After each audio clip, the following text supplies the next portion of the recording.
Today, I'm going to be showing you guys how to make something super quick, simple, easy, and delicious. I get it, not all the time we want to cook nothing. That's the perfect recipe for that. These are my jalapeno poppers, and since it's flavorful, you know it's not going to be nothing regular.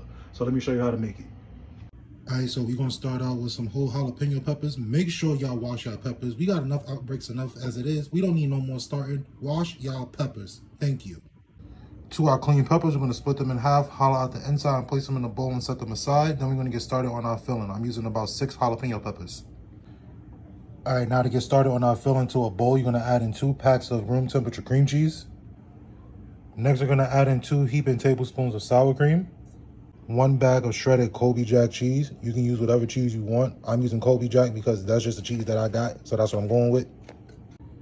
To this, we're going to add in some onion powder, garlic powder, some Dash table blend seasoning, dried parsley, some Danos, some black pepper, some Italian seasoning, some Old Bay, and lastly to this, we're going to add in 2.5 ounces of freshly squeezed lemon juice. We're going to give this a good mix until everything is fully incorporated, and then we're going to start to stuff our peppers. Once all your peppers are stuffed and they're looking thicker than a Disney Pixar mom, you're going to place them in a tray and then set them aside.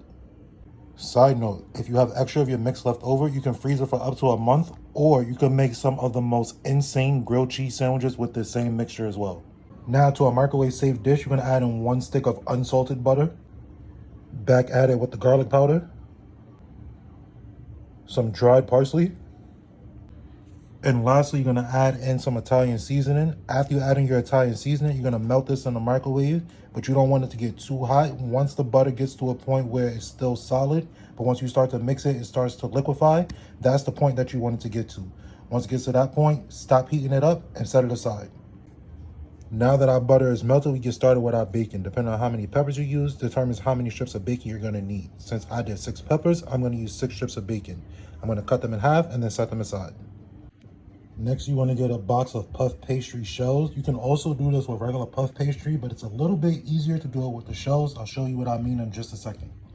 Now, with the puff pastry shells, I feel that they're a bit easier to work with. They are already portioned out for you. All you have to do is just slice them in half, and then you can form them to the size that you need. Whereas where you have the puff pastry sheets, you have to do all the cutting and measuring yourself. To your room temperature puff pastry shells, after you cut them in half, you want to shape them out to be about this size. Once all of our prep work is completed, we can take our peppers and then we can wrap them with our bacon and puff pastry. Now that our peppers are all nice and wrapped, we're going to take our garlic butter mixture that we made and we're going to brush that on all sides of our pepper. Then we're going to either air fry it or bake it until our puff pastry is nice and golden brown and our bacon gets to our desired level of crispiness.